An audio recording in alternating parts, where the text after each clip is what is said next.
Have you ever had one of those days where everything just feels like too much? You know what I mean? Like you're just overwhelmed. Like you got dishes, you got stuff to do with the kids, it's just everything is just happening all at once, and you're just so overwhelmed that you cannot handle it, and you kind of are a little bit snippy and snappy and frustrated and exhausted and all the feels. I know you've been there. So today on Cozy Notes, what we're talking about is overwhelm and how some people can handle it and others can't, and what can we do to be more like those people that can handle the overwhelm. So if you're new here, I'm Suan, and this is Cozy Notes, a little space where we kind of slow down and chat about mindful living. If you're new here, make sure you hit the subscribe button so that you can check out more videos from me. So every week I do like a weekly podcast kind of video and then a vlog style video as well. So you get 2 videos usually from me every week, except when I have the week off, because it's something new that I've been doing. I've been kind of experimenting with it, and I've found a lot of value from it, where I just take a whole week off from content. I don't post, I don't film, I don't do anything. It's wonderful. Future video and possibly podcast about that too. So overwhelm is just not a part of life. I feel like we think that it is, and that it is just something we just have to deal with, but it's not a part of life. Like, we don't have to feel overwhelmed, we don't have to do all the things. We don't have to, be the hero for everyone. We can say no to a lot of things. We can do less to feel less overwhelmed. And we can also shift our mindset about the things that about the tasks that we have in front of us. So why do we think overwhelm is inevitable? For one, it's like our society. We have to be busy constantly in order to be worthwhile, it seems. And it's just like this never-ending cycle that you always have to be more, be better, etc. And it doesn't help that when you look on social media, especially like Instagram Reels and TikTok and stuff like that, I mean, you see people showcasing like their highlight reels, or they're in these doing these wonderful and great things. But the thing is that most of the time it's fake. It's fake. A lot of people don't realize that. A lot of times these people are struggling financially and mentally and emotionally, and they are just on this hamster wheel trying to show what a wonderful life they have, when it's really just, fabricated. I mean, there's been many times, I'm sure some of you have seen, where TikTokers are filming videos in these fancy places, but they're just there to film the video and then they leave. They're not really staying there. And then there's also the expectation to do it all, or to be able to do it all, to be able to handle it. And this is something that I've struggled with for a long time, never being able to ask for help. I thought it was strong and capable because I can handle anything, any type of situation that comes to me. I can handle it. I can help people. I can do all the things. And the thing is that you can't. I mean, you can to a point until you burn out, but that's not sustainable. So yeah, can't do it all, which kind of leads me to our own internal pressure to be everything for everyone, especially us women. We feel like we need to be a martyr almost to motherhood or to womanhood or what have you. And it's just we don't have to do it all. We don't have to be there for everyone. It doesn't make us a bad person if we can't be there and do the things, We don't have to have the perfect holiday feast. We don't have to have the perfectly clean home or anything like that. So the truth about overwhelm is that it's not caused by what we have on our plate. It's caused by how we think about what we have on our plate, if that makes sense. There's a difference between having a full life and being overwhelmed by your life.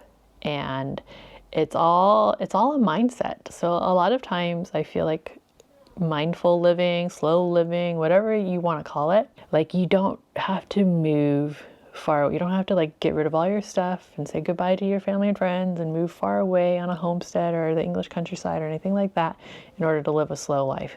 It's all mindset work. It's all how you view your life and your world. And the reason why some people are able to handle a large workload and others aren't is because of their mindset. It's because how they view what they're doing. So what we need to do is choose a different perspective.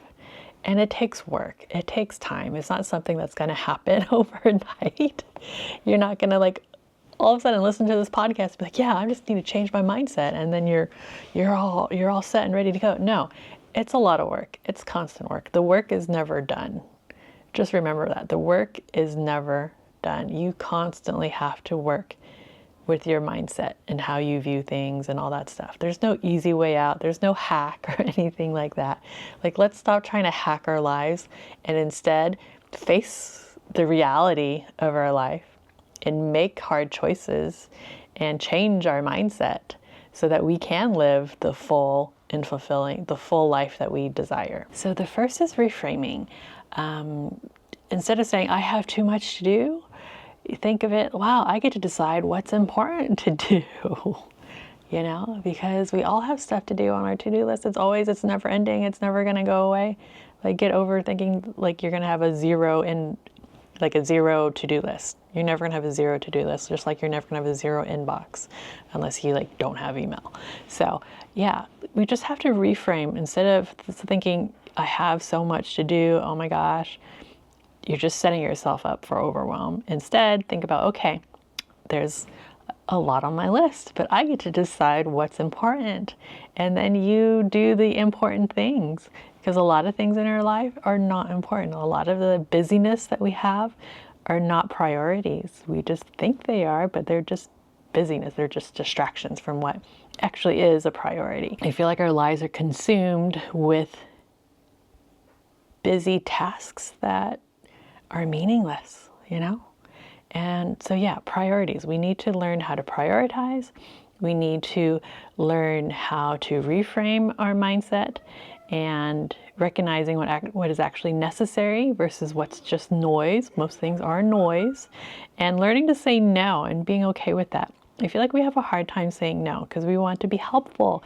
We want to be seen as nice and caring people. We don't want to be a bitch, because that's what to be honest, that's what people will say. If we say no, we're afraid they're going to call us a bitch. And some of them will. But you know what? That's their problem, not yours, because you're not. Just because you said no, that does not make you a mean person. It just means that you're busy and they need to get over that. For whatever reason, like when women have boundaries and hold the line, they're seen as difficult or whatever. It's like, no, we're not difficult. We just have boundaries. We can only handle so much. Why don't you pick up the slack then? Instead of, you know, pushing it on us. Like, what the heck? All right, so now practical steps, some practical things that you can do to stop choosing overwhelm. For one, when you feel overwhelmed, just stop and just name it and say, okay, I'm feeling overwhelmed right now. Awareness is the first step. If you're not aware that you're overwhelmed, it's just going to continue on and you're going to spiral out. Number two is to edit your commitments, which I know is hard for some people because you have FOMO, you don't want to miss out, or you don't want to seem like a bad friend or family member or coworker or employee, whatever it is, but you don't have to do everything. Let go of what's not essential to your life. It's okay. Number three is to prioritize based on your values, not your guilt. Not your guilt. And I feel like the way you can do that is this technique that I've used I'm not sure where I learned it, but I've been using it for several years. And it's basically like, is this going to matter? Like, I kind of go through a list. Is this going to matter in 3 days? Is it going to matter in 3 months? Is it going to matter in 3 years? 3 weeks, whatever, you know, just kind of go down the line. I guess would be 3 days, 3 weeks, 3 months, 3 years. And most of the time, most of the things don't matter. Like, I use this technique also when I get irritated with my husband. And I think, okay, is this just something that's just bothering me right this second because of my capacity level?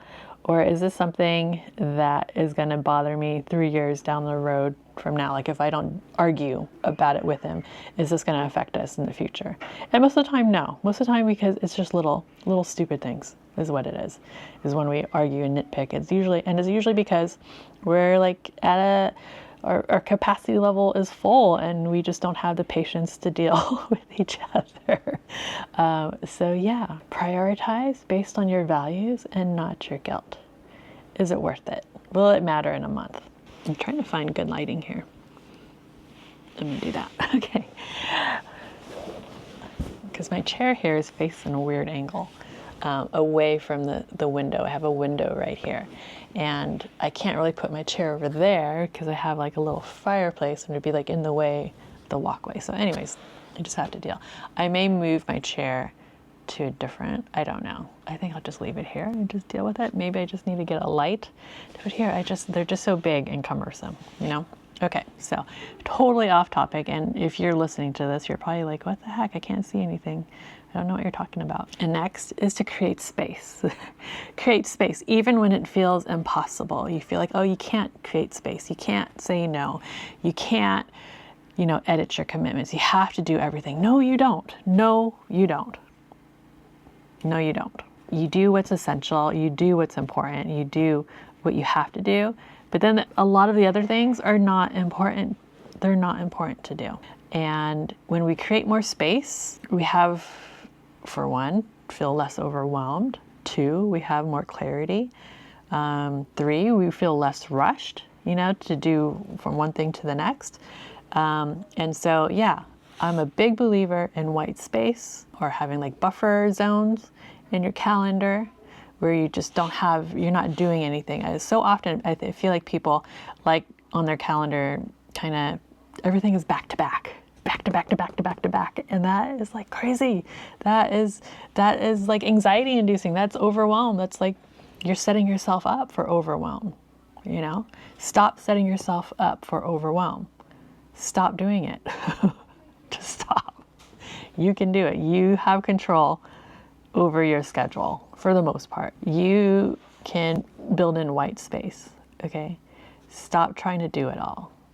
Because you're not helping anyone if you're trying to do it all, because you're not able to put your full self into whatever you're doing because you're too worried about what you have to do next, you know? So prioritize, create white space, edit your commitments. And next, finally, is mindset shifts.